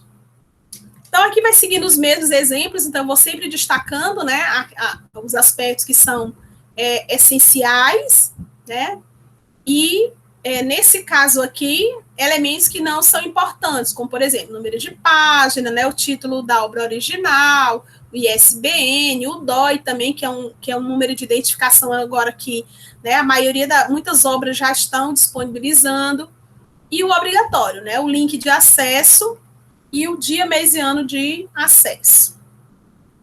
Um aspecto que já foi introduzido agora em 2018 é você utilizar, por exemplo, com mais frequência, né, a informação de parte da obra lá na lista de referências. Por exemplo, aqui é um livro de Santos, a colonização da terra dos Tucujus, sendo que eu utilizei desse livro somente esse capítulo, a colonização da terra dos Tucujus. O livro completo é o livro de história do Amapá de 1º grau. Então, como é que eu faço para citar? Então, eu vou colocar o sobrenome, né, e o nome do autor do livro, o título do capítulo, eu tenho que colocar a expressão in, quer dizer que esse capítulo está nessa obra. Lembrando que essa expressão é uma expressão estrangeira, então tem que estar em itálico. Aí eu repito o nome do autor da obra. Antigamente, você não precisava repetir, você colocava uma linhazinha com 6 espaços. Agora não pode mais, viu, gente? Esqueçam aquelas linhas que omiti, né, que indicavam que era o mesmo nome do autor. Não pode mais. Aí, seguido pelo nome da obra, a edição, local, editora, ano e ao detalhe, ó. Se for capítulo de livro, obrigatoriamente tem que ter um intervalo de páginas, tá? Isso também é uma sugestão nova, para você colocar também partes de dissertações de teses. Então, nesse caso aqui, ó, a dissertação da Ana Lúcia Rodrigues, eu só utilizei no meu trabalho essa seção aqui, aspectos étnicos. Aí eu repito, ó, essa seção está nesta dissertação, aí você repete o nome do autor, título da dissertação, o ano, a indicação, né, que é uma dissertação de mestrado, a instituição, o local de defesa, o ano de defesa. E aí você tem que indicar qual é o intervalo de folhas em que você extraiu que consta essa seção, tá? Então, antigamente você colocava o número de folhas total entre esse primeiro ano e o nome de dissertação, você colocava o número de folhas. Agora é opcional, tá? e mais o número de folhas. Se você utilizou só parte da obra, no caso, parte da dissertação, você tem que colocar o intervalo. E aí você pergunta, por que para livro eu uso P e para dissertação, tese, TCC eu uso F? A página supõe que seja frente e verso. E as folhas, normalmente, dissertação, tese, TCC, você imprime só de um lado, no anverso. Sendo que, atualmente, a ABNT indica que você pode imprimir em frente e verso, né? Mas, em tese, você, né, só imprime no anverso da folha. E aí, por isso que você indica, sempre que for dissertação, TCC, tese, você indica F de folha e não P de página. P de página só para os outros tipos de documentos, como livros, entre outros. E aqui segue a mesma lógica, usando o IN, né, para indicar que esse capítulo de Romano, né, Imagens da Juventude na Era Moderna, está dentro dessa obra de Levi e Schmidt, que, né, foi organizada por eles, e aí não esquecer de, no final, você acrescentar o dia, melhor, você acrescentar o intervalo de páginas, né? Então, se eu só usei esse capítulo, Imagens da Juventude na Era Moderna, eu não posso inserir, né, não posso deixar de inserir o intervalo de página. Então, isso é regra. Capítulo de livro, de qualquer outro documento, dissertação, tem que colocar o intervalo das páginas, e se for dissertação, tese, TCC, o intervalo das folhas, tá bom? E o ISBN continua como elemento opcional. Então, e aqui também elementos opcionais, você colocar, por exemplo, nessa obra aqui, volume, o capítulo também como elemento opcional. E depois, com calma, vocês podem estar vendo esses exemplos. Eu estou passando para a gente ver exemplos diferenciados, tá bom? Então, nesse caso aqui, um documento que eu achei na internet, então eu não sei o local de publicação, eu não sei a editora de publicação, eu não sei o ano de publicação, então, o que eu destaco? Se eu não sei o local, S.L, Cine Logo. Se eu não sei a editora, eu boto S.N, quer dizer o quê? Cine Nomine, quer dizer sem nome da editora. E o ano, eu tenho duas opções. Ou eu coloco o ano aproximado e coloco uma interrogação, indicando que esse ano eu não tenho certeza se foi esse ano de publicação, ou você bota S.D, quer dizer o quê? Sem data. Então, tem essas opções quando eu sei que são elementos obrigatórios, local, editora e ano, mas eu não tenho a informação. Então, eu tenho que indicar, dentro da minha referência, essas expressões, né, abreviadas. Cine loco, cine nomine e sem data. Bom? E aí, seguido pelo link de onde eu encontrei o endereço. Então, aí você pergunta, como é que eu coloco um ano aproximado? Qual é a dica? Você pega o documento e vai na lista de referências, se tiver uma lista de referências. Você vai na lista de referência desse documento. Você vai olhar qual o ano das obras que o autor utilizou para citar no seu texto. E aí você vê qual é a obra mais recente. Ah, ele usou uma obra de 2000. Então, quer dizer que ele escreveu de 2000 para cá. Né? Então, não dá para ele escrever em 2000 e citar uma obra de 2005. Então, tem que ser até 2000. Por isso que eu optei em colocar 2000. Mas também aqui no documento, às vezes aparece a data, né? Só que eles colocam com uma numeração diferenciada, né? Eles colocam o ano seguido do mês, então seria 2000, dezembro 2, né? Que é utilizada, né? Principalmente quando você vai trabalhar com dados, né? Referentes a links na internet, eles seguem essa padronização que é usada muito pela biblioteconomia, né? São normas usadas nessa organização. Então, aqui só seguindo mais uma vez, né, a informação de que quando você for trabalhar com capítulos de livros, você não pode colocar os dados da obra inicialmente, você tem que colocar os dados do autor do capítulo. Por quê? Se você vai citar um trecho da obra de Sérgio Martins, você não vai começar, segundo Damiani, Carlos e Seabra, 1999. Você vai dizer, segundo Martins, 1999, né? E aí, lembrar que sempre tem que colocar a expressão em itálico e não esquecer o intervalo de páginas, por quê? Porque é um capítulo de livro, você não leu o livro todo, você só leu esse capítulo. Professora, se tiver 10 capítulos, e se eu citar os 10 capítulos do meu texto, eu tenho que repetir todos os dados. Então, eu coloco os dados do capítulo, que no caso, cada capítulo pode ser um autor diferente. Então, imagine se o capítulo 2, se for de Milton Santos, então você vai colocar Santos, Milton, o título do capítulo dele, aí os dados da obra continuam mesmo, porque são capítulos diferentes da mesma obra. Então, sempre tem que começar com os dados do capítulo. E aqui também são mais exemplos, né, de dissertações e teses, só que o destaque agora, gente, para a inclusão do nome do orientador como elemento opcional. E como eu falei para vocês, também o número de folhas agora é opcional. Então, sendo que o nome do orientador ele vem depois do título da dissertação, no caso da tese. Aí vem o orientador 2 pontos, o ano, aí vem o número de folhas de forma opcional, aí segue de novo, dissertação, vinculado ao mestrado, o nome da instituição, local de defesa e ano de defesa. E aqui eu coloquei só, né, para a gente perceber que a estrutura é a mesma, seja de um TCC de especialização ou de graduação, seja de uma dissertação de mestrado, seja de uma tese de doutorado. A estrutura, a sequência dos elementos são a mesma. E aí eu risquei o número de folhas porque é um elemento opcional e hoje eu prefiro não estar usando.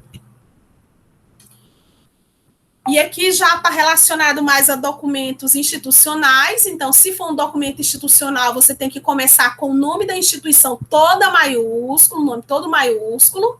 Nesse caso aqui, eu tenho que acrescentar a informação que o Instituto Nacional do Câncer, no caso aqui, ele é do Brasil, então tem institutos nacionais do câncer em várias partes do mundo, então eu tenho que colocar que esse específico é do Brasil, que eu utilizei da página do Instituto Nacional do Câncer somente essa seção que fala de estômago. Aí eu repito de novo, aí repito o nome da instituição, né, o título, o nome do documento, local eu tenho dúvida se é Brasília, por isso que eu coloquei entre colchetes, Brasília Distrito Federal. Aí, repito, Instituto Nacional do Câncer foi quem publicou esse documento, o ano, o link e o acesso, dia, mês e ano. Aqui, da mesma forma, se for de uma enciclopédia, eu não tenho o nome do autor, na minha enciclopédia não tem o nome do autor. Então, como é que eu coloco, como é que eu vou citar no meio do meu texto? Você coloca o nome, né, a palavra que você pesquisou nessa enciclopédia, que no caso aqui foi a morfologia dos artrópodes, só a primeira palavra fica toda maiúscula, porque lá dentro do teu texto vai aparecer o nome morfologia, no lugar do nome do autor, seguido do ano. Aí eu vou saber que essa indicação de morfologia 98 é a indicação dessa enciclopédia. Do mesmo jeito aqui, eu pesquisei sobre política nesse dicionário. Então, você coloca o título da palavra pesquisada o nome do dicionário, só a primeira palavra maiúscula, indicando como se fosse a autoria, já que não tem um autor específico para essa obra. Então, sempre que você não tem um autor sobre a obra, que indique a obra, você pode colocar a primeira palavra do título da obra em maiúsculo. Aqui são os exemplos, né, que você pode estar citando cartões pessoais, bilhetes, cartas, né, na área de geografia a gente não utiliza muito, mas em outras áreas sim, então ele dá as dicas. Aqui ele ensina como é que você faz a referência de uma revista, né? No caso aqui a Revista Brasileira de Geografia, sempre o nome da instituição toda maiúscula, local, né? No caso quem publica é o próprio IBGE, o ano, né? ISSN já é um elemento, enquanto o ISBN não é elemento obrigatório, o ISSN ele é um elemento obrigatório segundo essas normas. Elementos opcionais, se ele é trimestral, informações complementares, né? Você coloca como opcionais se forem revistas. Então, e aqui também, né, bimestral também é um elemento opcional. Aqui mais um exemplo, né, de documentos institucionais, então sempre o nome, né, da instituição iniciando com letras maiúsculas. E aí, no caso, né, se for um documento de periódico, a organização ele já é um pouco diferente da de livro. Por exemplo, nesse caso aqui, ó, são dois autores, né? Vem o nome dos dois autores, o título, o nome do periódico é que vem em destaque, viu, gente? Chama atenção, porque às vezes você pensa que sempre destaca o título, e não é. É a mesma coisa, eu vou voltar bem aqui no livro. Esqueci de falar isso. No caso do capítulo de livro, quem é que se destaca? É o título da obra, não é o título do capítulo. Eu falo isso porque eu vejo muitas pessoas fazendo de forma errada. Não, se for capítulo de livro, sempre o destaque é para a obra principal. No caso aqui é o livro, é o título do livro, o título principal. Se for revista científica, você vai destacar o nome da revista e não o título do capítulo do artigo, no caso, que foi publicado na revista. Aí, seguida pelo local, volume, antigamente você usava o VOL ponto, não usa mais. O número, usava aquela bolinha em cima, que também não usa mais. O intervalo de páginas do artigo e o ano. A diferença aqui, do mesmo jeito, né, para o livro. No livro, o intervalo de páginas fica depois do ano. E no periódico, o intervalo de páginas fica antes do ano. No livro, depois do ano. No periódico, o intervalo de páginas antes do ano. E é obrigatório, elementos obrigatórios. Você não pode esquecer o intervalo de páginas. E aqui o mesmo exemplo, né, o destaque aqui, ó, para a revista Prisma, destacar o título, o nome da revista. E a diferença aqui, ó, é que foi acrescentado os meses, né, já que aqui, ó, julho a dezembro, quer dizer que é uma publicação semestral. Então, julho, ponto, dezembro, ponto. Abreviado, né, complementando a informação. Então, se essa revista traz a informação, você coloca também. Se era eletrônica, você coloca disponível em, aí vem o endereço onde você acha o artigo, acesso em dia, mês e ano.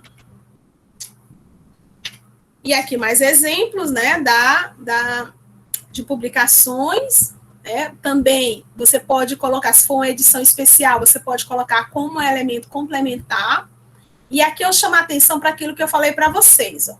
Normalmente, em revistas, em periódicos, dependendo da matéria, não tem o nome do autor. Como é que você vai substituir o nome do autor?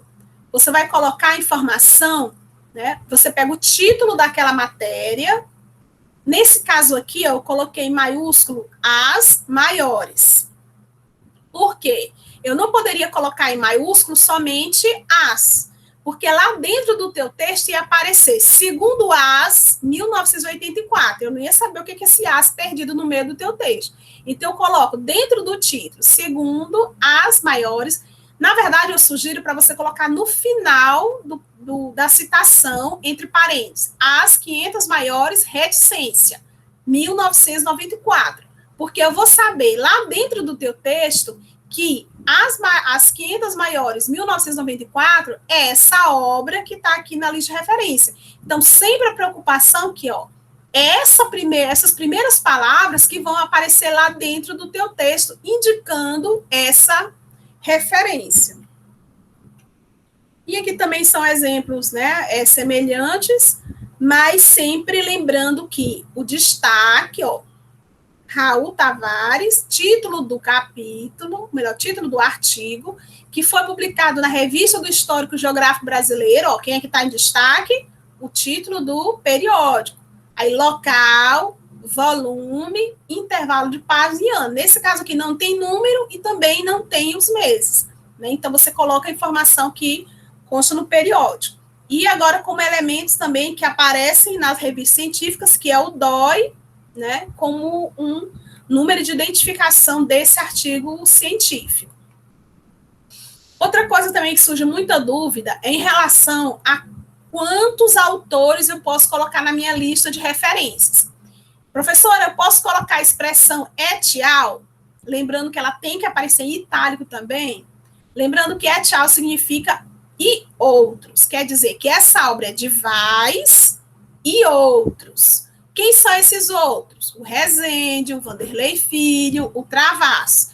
Então, se você perceber que são 1, 2, 3, 4 autores. Então, professor, eu posso deixar só Vaz et al, ou eu coloco todos? Então, o que a BNT sugere? Quando houver 4 ou mais autores, convém indicar todos. Ela não diz que é obrigatório, ela diz que convém. Mas permite-se que se indique apenas o primeiro, seguido da expressão et al e outros.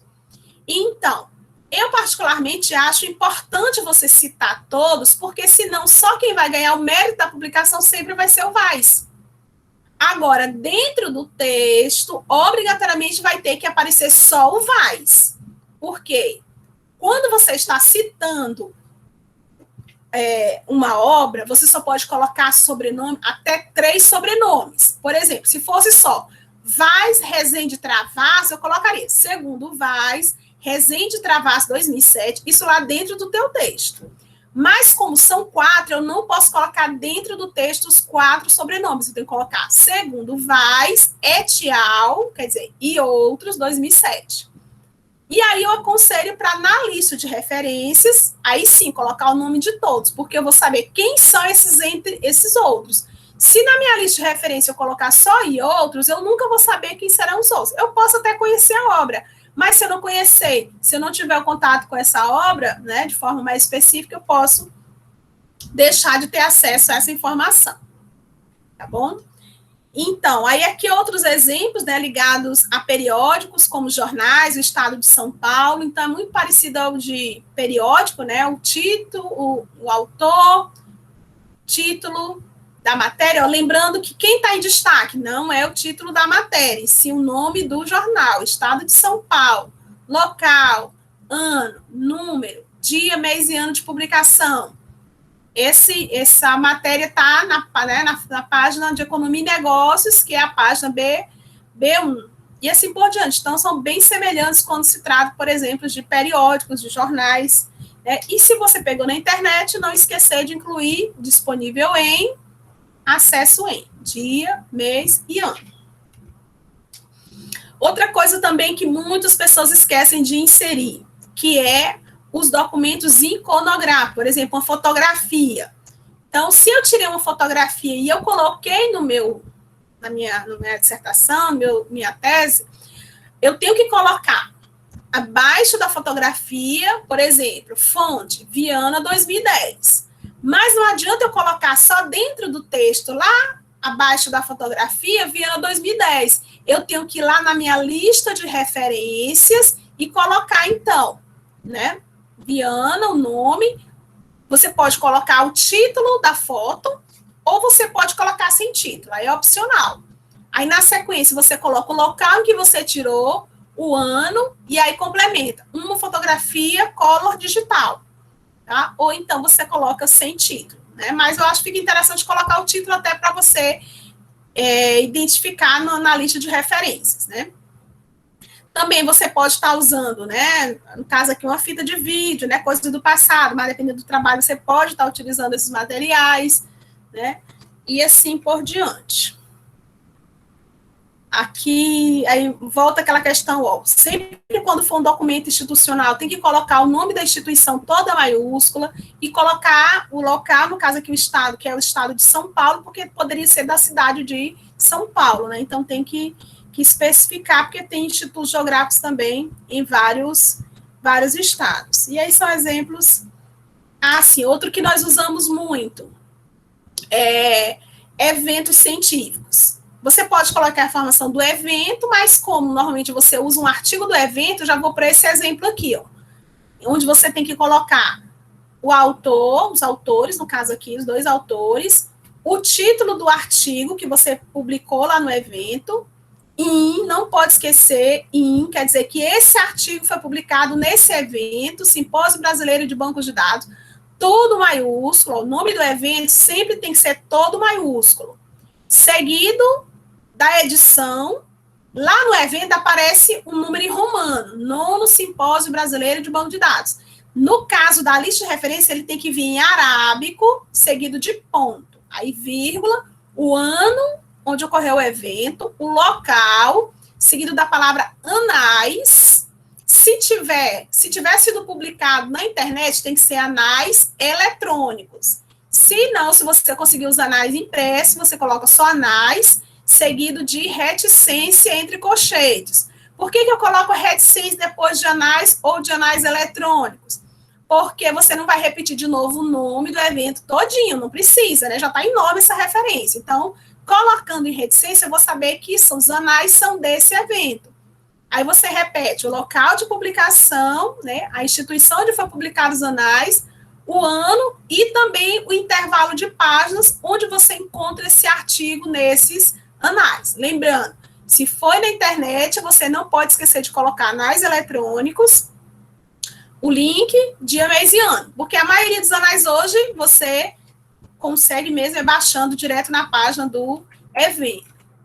E se for um documento jurídico, aí tem outros detalhezinhos aqui. No caso aqui, a Constituição de 98, então você tem que especificar a Constituição Federativa do Brasil, tarará, né? Então foi publicado, né, pela Presidência da República, e aí eu fiquei na dúvida se foi 2016, então por isso está entre colchetes.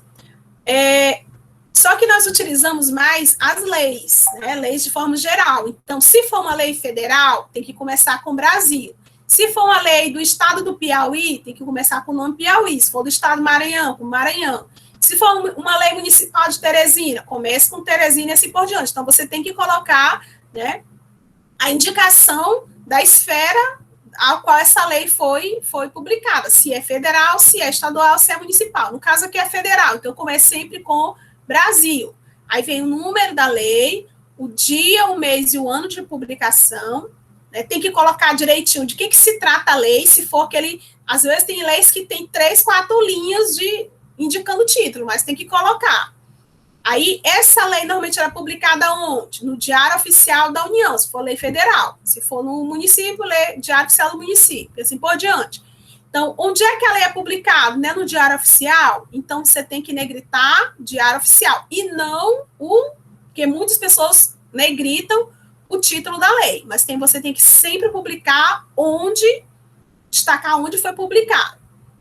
O Diário Oficial, ele é dividido em seções, né? Brasília, Distrito Federal, o ano, o número, a página onde foi publicada essa lei, dia, mês e ano de publicação. No caso aqui, a lei foi aprovada dia 10, mas normalmente ela é publicada no dia seguinte. Então, esse ano, dia, mês e ano aqui, dia, espaço, mês abreviado e o ano, não obrigatoriamente é o mesmo dia da aprovação da lei. Normalmente o Diário Oficial é publicado no dia seguinte. Às vezes, essa data, ela ocorre já meses antes, por algum motivo que eu não sei, mas tem leis que tem, às vezes, uma data bem diferente. Como é que você sabe? Você vai lá no final do Diário Oficial, aí tem DOU. DOU é o quê? Diário Oficial da União. Aí tem a data de publicação. Então, sempre você tem que olhar lá no finalzinho da lei o DOU, a data de publicação do Diário Oficial. E aqui da mesma forma, ó, sempre institucional, iniciar com tudo maiúsculo o nome da instituição, indicando aqui o local, já que o Conselho Estadual de Saúde pode ter em qualquer local. Nesse caso aqui, é um documento, né, da Universidade Federal de Uberlândia, ó, tudo maiúsculo, que é do Conselho, aprovado no Conselho Universitário. Aí sim, aqui publica, destaca o número da resolução, né, dia, mês e ano, porque, né, não é publicado em Diário Oficial. Aqui eu já tinha chamado a atenção para vocês, né, que quando um documento ele é publicado em um local que não tem autoria, então sempre você destaca na referência a primeira palavra do título, né? Aí na sequência aqui, o local, né, a cidade, o local de publicação e o ano. No texto vai aparecer assim, ó, a ética, reticência. Você não precisa colocar o título todo, vai aparecer só a ética. Aí, seguida do ano e da página. Eu prefiro deixar para colocar dentro do parênteses, no final da referência, porque fica muito estranho você colocar segundo a ética, dependendo do título, se for segundo menino, fica estranho, né? Então, importante, eu acho mais interessante deixar para colocar essa informação no final, no parágrafo, para ficar tudo organizadinho dentro do parênteses. E aí segue da mesma forma, né? Se forem documentos de órgãos federais, começa com Brasil, e no texto, conforme Brasil, ou então tudo dentro do parênteses, Brasil, ano e a página. Certo? Então, e aí outro aspecto importante, que parece simples, mas algumas pessoas não se atentam, é que na lista de referência tem que estar em ordem alfabética, e não na ordem que você usou no texto. Então, aqui eu usei o texto primeiro Gramsci, depois essa outra obra. E, na verdade, essa obra do René Desfleurs, ela aparece, então, primeiro. Por quê? Porque tem que seguir a ordem alfabética, né, na organização da lista de referências. Outra questão importante trata dos sobrenomes compostos. Por exemplo, sobrenomes separados por if. Você não pode separar na hora de citar. Duque Estrada, vírgula Osório. Você não pode botar segundo Osório, Duque, e deixar Estrada sozinho. Tem que deixar junto. Roquete Pinto. Se fosse sobrenome de parentesco, Vargas Neto, Câmara Júnior, então também não pode separar. Tem que deixar junto, porque às vezes, quando a gente encontra segundo Neto, mas quem é Neto? É o Vargas Neto. Então, você tem que colocar o último sobrenome seguido com o indicativo de parentesco. Espírito Santo, do mesmo jeito. Castelo Branco. E também sobrenomes hispânicos, né? Normalmente, você tem que colocar os dois últimos sobrenomes, e não somente um. E aqui só observaçãozinha em relação àquelas expressões que eu falei para vocês, né? Se você não tem o nome da editora, você bota S.N, quer dizer, o que é sine nomine. Em latim significa sem nome da editora. Se você não tem o local, S.L, sine loco, que significa sem local, no caso, o nome da cidade. E se você não tiver o ano de publicação, ou você bota S.D, sem data, ou então você bota uma data aproximada.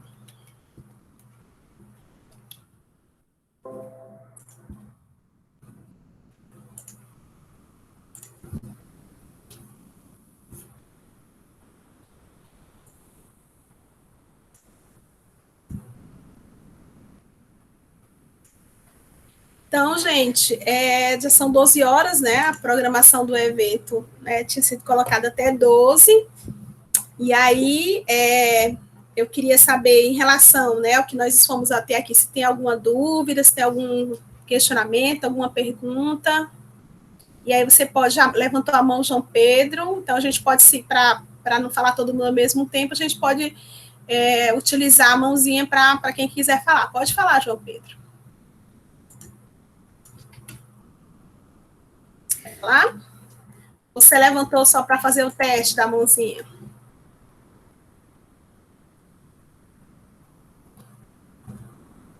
Ah, foi sem querer.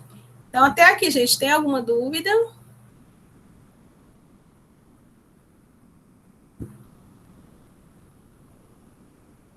Só procurando bem aqui o link do Drive para me colocar no chat.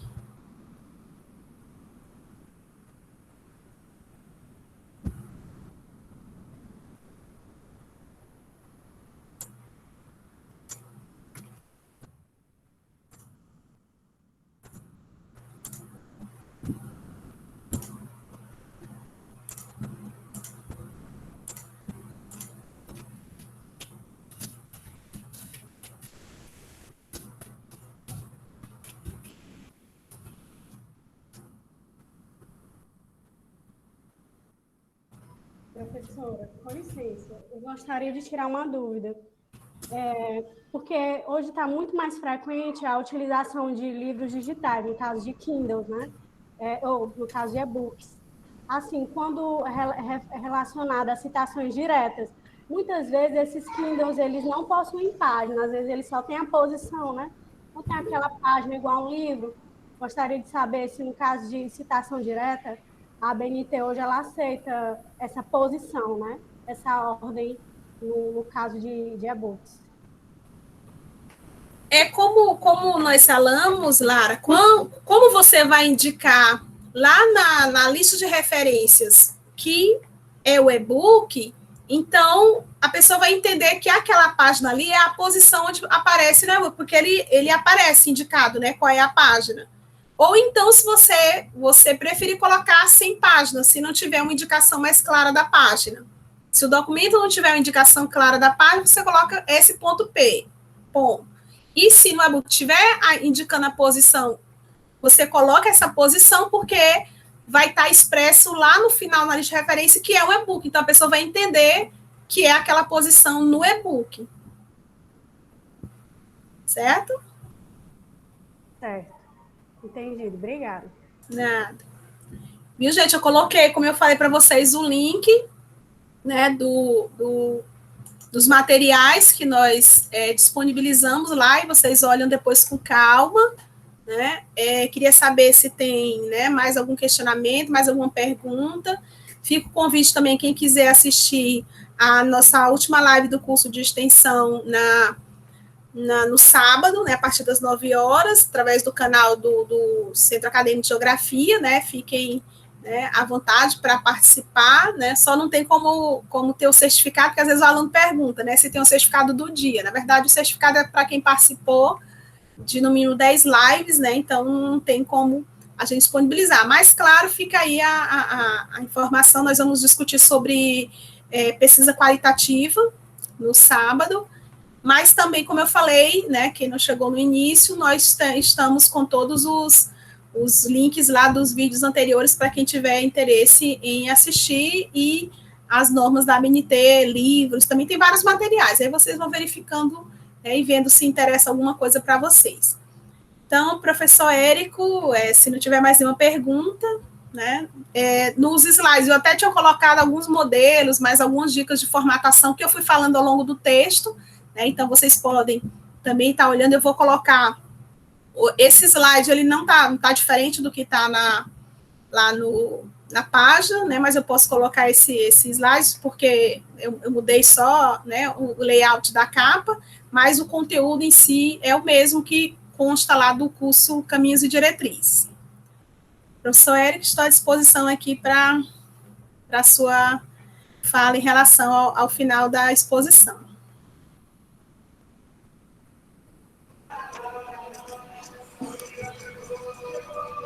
Professora Bastilha, só agradecer a sua atenção, tirar um momento da sua agenda para compartilhar com nossos alunos informações tão importantes, né?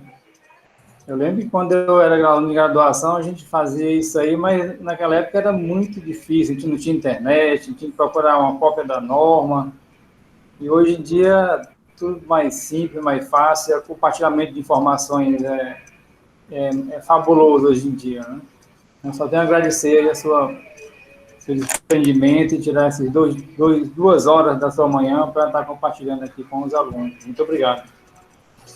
Eu é que agradeço, professor Érico, e fico à disposição, né, se alguém tiver alguma dúvida, posso colocar também aqui o meu contato, né, para se quiserem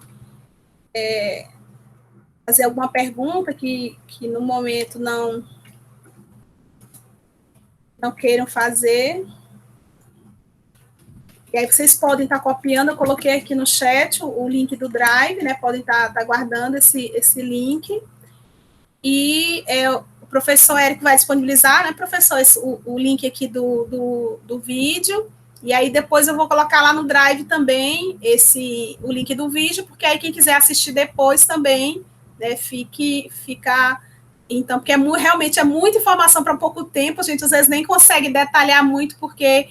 E as normas da ABNT é isso, você não tem como assimilar tudo de uma vez só, é na prática, você fazendo, buscando, né, deixando os slides disponíveis. Quando eu tenho dúvida, eu mesma que já trabalho com isso, né, há muito tempo, aí tem hora que eu dou aquela dúvida, será que é assim? Eu corro lá nos slides, vejo, eu corro nas normas, então é sempre você ter as normas de fácil acesso, para você sempre que tiver uma dúvida, né, recorrer, como eu falei no início, não adianta você fazer um trabalho sem seguir as normas, depois você vai ter que fazer tudo de novo, né? Então, o ideal é você já começar a construção do texto, e um aspecto que eu esqueci de falar, mas é uma dica importante, Sempre que você for começar um texto, você já coloca nas margens corretas. Abriu o Word, se você está usando o Word, coloque lá a margem.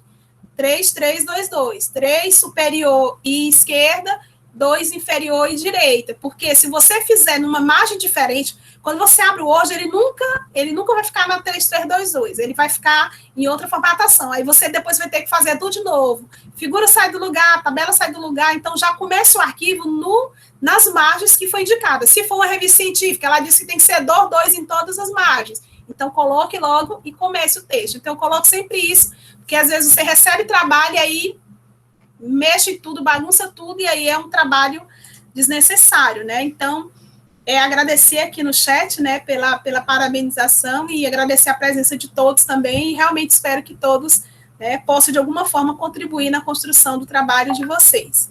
Então, desejar a todos uma boa tarde, fiquem com Deus, e a gente se encontra aí pelos cursos, né, pelos eventos lá, quando voltar ao presencial, lá pela universidade. Então, tchau, tchau, gente, obrigadão.